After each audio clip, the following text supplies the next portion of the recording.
Ontem, o IBGE, Instituto Brasileiro de Geografia e Estatística, divulgou que o Brasil teve uma contração no seu PIB de 4,1% em 2020.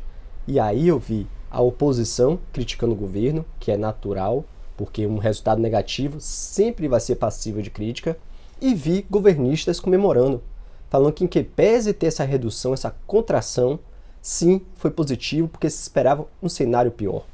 E aqui eu darei minha singela opinião. Mas primeiro tenho que explicar a você o que é o PIB.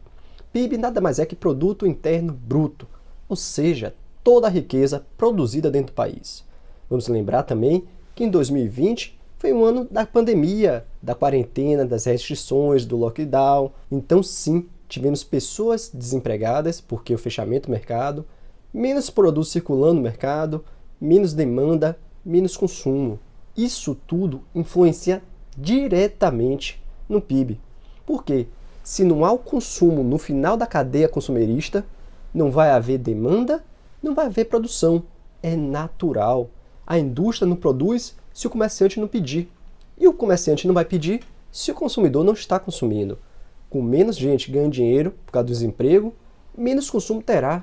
Além do mais, pessoas dentro de casa não são favoráveis ao consumo, salvo algumas exceções, tipo cerveja, que teve aumento do consumo, mercado de alimento teve aumento no consumo, mas em geral você consome menos. Tanto que teve muita gente que conseguiu manter seu emprego e aumentou sua renda. Por quê? Reduziu seu consumo e estava ganhando a mesma coisa. Sobrou um pouquinho de dinheiro no final do mês. Então, diante desse cenário todo, é natural, era esperado uma redução no PIB. E sim, qualquer redução deve ser criticada. Temos que tentar crescer sempre no PIB.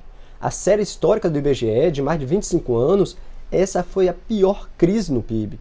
Então sim, liga-se o sinal de alerta e temos que começar de agora mudanças para tentar em 2021 melhorar a situação. Não vou falar que vai voltar a crescer, duvido muito, até porque a pandemia ainda está aí, fechamentos do comércio ainda estão aí, aqui na Bahia mesmo ainda está em lockdown, então duvido muito que volte a crescer, ter um resultado positivo. Mas temos que evitar o prejuízo maior. E falando nesse prejuízo maior, é justamente o que se apega os governistas, inclusive o presidente. O presidente está apegado que a estimativa, segundo ele, era de uma redução, uma contração de 10%. Já segundo o mercado internacional, o Brasil teria uma contração de 8 ponto alguma coisa. Sim, reduzimos a metade, é um ponto positivo. Só que isso não é motivo para comemorar, não. Temos que buscar sempre crescer no PIB. E outro ponto que não foi aprofundado pelo presidente, foi falar por alto, é que, em que pese o Brasil ter caído no ranking mundial por causa dessa divulgação do PIB, ele em 2020 ficou à frente de países europeus como Reino Unido, Espanha, países asiáticos tipo o Japão e países da América, México, Argentina, dentre outros. Então, dos males, o menor. E não adianta somente eu apresentar a crítica, não. Falar mal, falar que tem que melhorar. E vou dar a solução. A solução é imunizar a população. Somente com a população imunizada, vacinada, é que o mercado volta a aquecer, volta a produzir, volta a consumir. Sim, pessoas imunizadas voltam a trabalhar e assim começam a oferir renda, começam a gastar, o que faz com que o comerciante tenha demanda, que faz com que o comerciante peça produto da indústria. E aí toda a economia volta a circular. Então sim, a solução, em que pese o presidente dar diversos depoimentos contra, é sim imunizar a população, por vacina e por qualquer outro meio cientificamente comprovado. Aqui eu deixo claro, o que importa é a vida e a saúde da população, não divergência política. E por falar em política, a Câmara dos Deputados, através do deputado Luiz Timbé, do Avante de Minas Gerais, pediu a prisão do humorista Danilo Gentili, baseado no mesmo fundamento da prisão do deputado Daniel Silveira. Ele alega que o humorista, ao falar que a população deveria bater nos deputados, está cometendo um ato antidemocrático, passível sim de prisão. E aqui eu faço a mesma ressalva técnica que eu fiz no caso do Daniel Silveira. Há o flagrante, o STF entendeu que sim, porque o vídeo do Daniel Silveira ainda estava ativo. Então, se o comentário do Danilo Gentili ainda estiver ativo, cabe flagrante. E aí sim, pode ser preso, sim, se for considerado um ato antidemocrático.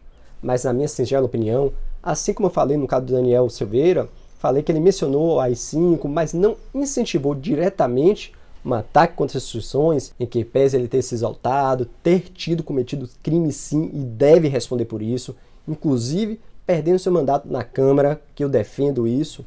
Também falo do Danilo Gentili. Ele exerceu seu direito de liberdade de expressão. Se ele ultrapassou o limite, deve responder também. Se ele ameaçou um deputado, deve responder civilmente.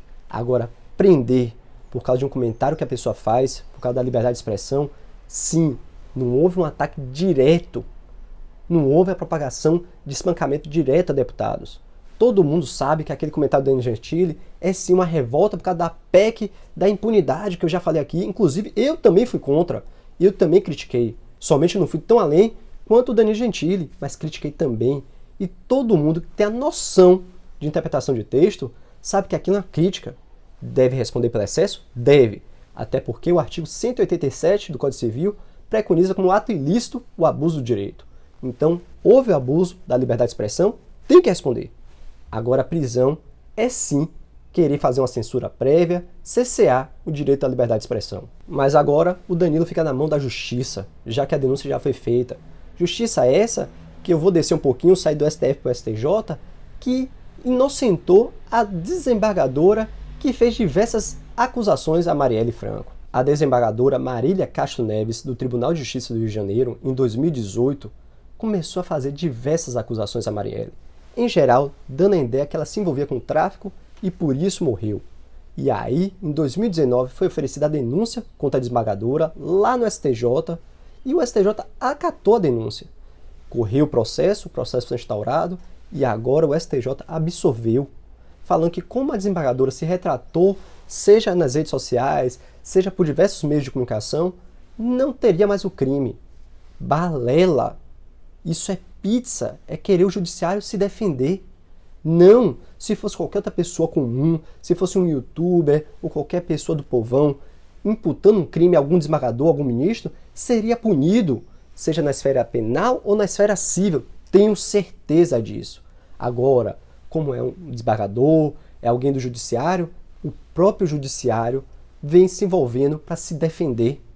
É como os políticos fazem. Os políticos falam de oposição e governo, mas na hora do pega pra capar, estão lá votando a PEC da impunidade. Todo mundo se unindo para votar a PEC da impunidade. Eles se unem para se defender.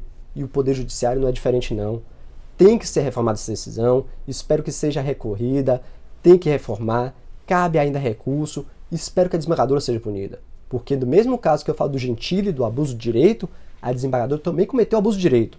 Então deve responder na mesma proporção do Danilo Gentili. Até porque, segundo o artigo 5º, todos são iguais perante a lei.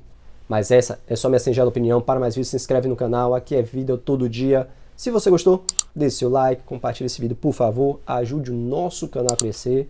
E não se esqueça, assista esse vídeo aqui, e até o próximo vídeo.